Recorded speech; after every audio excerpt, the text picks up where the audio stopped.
Kyiv burns under another devastating Russian assault as Vladimir Putin unleashes a relentless wave of firepower against Volodymyr Zelensky's forces. A desperate Zelensky now appears to be crossing every remaining red line after fresh strikes reportedly leave children among the dead and wounded. After taking on Vladimir Putin directly, Zelensky now appears to be setting his sights on one of Russia's closest allies, risking an even wider conflict. Putin's forces responded with overwhelming firepower after Zelensky's military launched fresh strikes targeting critical Russian infrastructure across multiple regions. On July 25, a Russian-occupied town in southern Ukraine came under attack as Ukrainian forces intensified operations near the front line. At least 8 people, including 2 children, were reportedly killed after the strike, adding to the mounting civilian toll of the conflict. Another Ukrainian drone strike reportedly triggered a massive blaze at the Tyumen oil refinery deep inside Russia's Siberian region. Notably, the Tyumen refinery lies nearly 2,000 kilometers from Ukraine, highlighting Kyiv's growing capability to launch long-range drone attacks. A Russian weapons manufacturing plant in Kyiv was also engulfed in flames following another large-scale Ukrainian strike, according to reports. Ukrainian President Volodymyr Zelensky claimed that additional long-range attacks were carried out against several strategic targets across Russian territory. This came after Zelensky warned on July 24 that Russia was preparing to unleash another wave of devastating missile strikes against Ukraine. We know from our intelligence services and our partners that the Russians have prepared missiles for another large-scale strike against Ukraine. This strike could come today. The information we have indicates it may occur within the next 48 hours. We have clear intelligence indicating that Russia is preparing a new and substantial wave of mobilization for this autumn. At present, Russia is losing more troops on the battlefield than it is recruiting, yet Russian President Vladimir Putin intends to intensify the attacks and further expand this war. He needs more Russians to take part in assault operations. We are preparing to meet with the President of the United States and his team. I thank the United States. I thank everyone who stands with Ukraine, with our people and our efforts to protect life.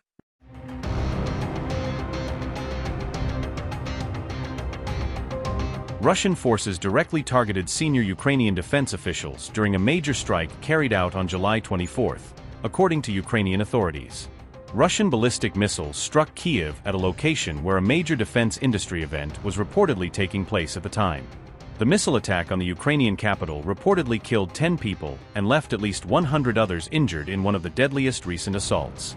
Meanwhile, the Kremlin has shifted the responsibility onto the United States, insisting Washington holds the key to ending the war in Ukraine. We will be waiting for new proposals. The Americans are sincere, President Donald Trump is sincere, and his negotiators are sincere in their desire to formulate some options of peace settlement, acceptable for all sides. The option which had been offered by him was accepted by us but was not accepted by the Ukrainians. And the Americans were not able to convince the Ukrainians because they could not make the Ukrainians, incited by the Europeans, shift their ground. We are open for further proposals and discussions which of course should be acceptable for us, above all. But the Americans continue supporting Ukraine militarily. This support is significant. We keep it in mind. They continue to supply Ukraine with weapons as Russian Foreign Minister Sergei Lavrov also said.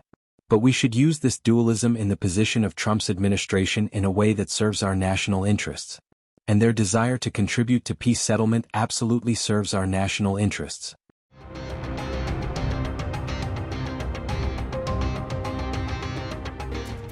Ukraine may now have placed itself directly in the crosshairs of America's widening war with Iran through its latest military operation. On July 25, Ukraine claimed it had successfully targeted Russian vessels allegedly linked to Iran while operating in the strategic Caspian Sea. Ukrainian President Volodymyr Zelensky personally revealed details of the operation, describing it as another major blow against Russia's military network. Zelensky claimed the Russian vessels that were attacked had been used to transport military cargoes allegedly connected to Iran's defense infrastructure.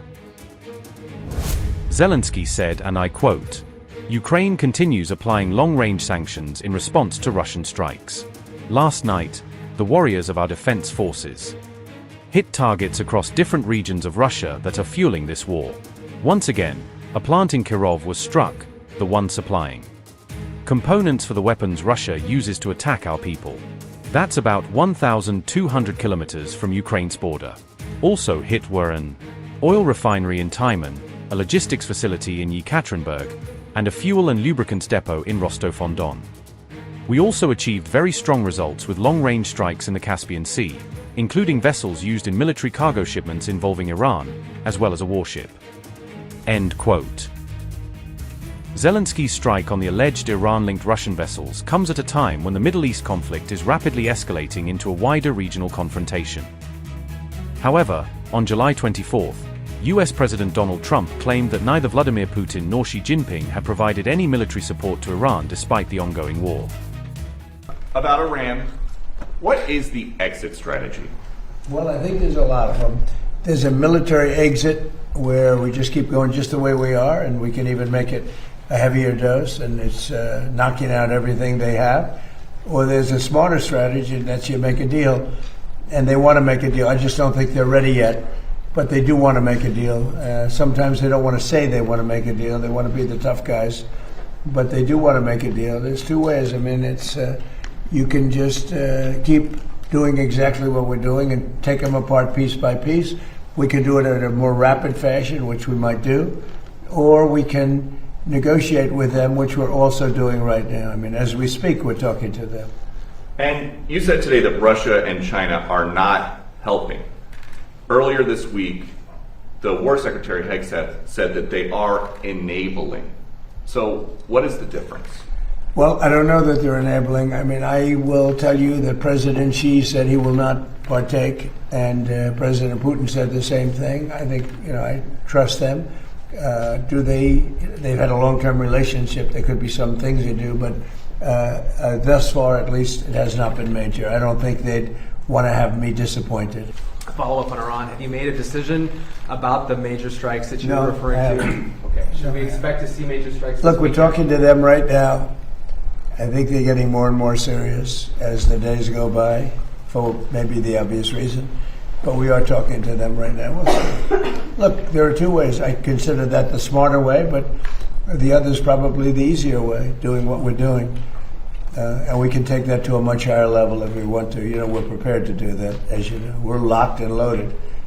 We're locked and loaded and ready to go, but we're talking to them, so I think while we're talking, we'll see what comes of it. And when you say, just a quick follow-up. I believe, Jeff, they're very serious. They should be.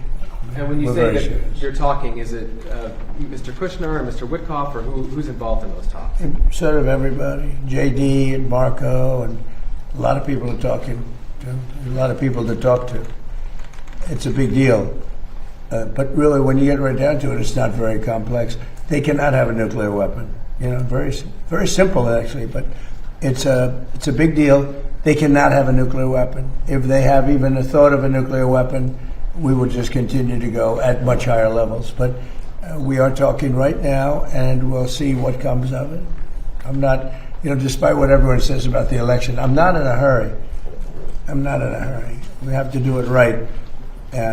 Elections take care of themselves. When when I went into Venezuela, everybody was against it. Oh, what are you doing going into Venezuela? And then 2 days later, they said, "Wow, that's fantastic."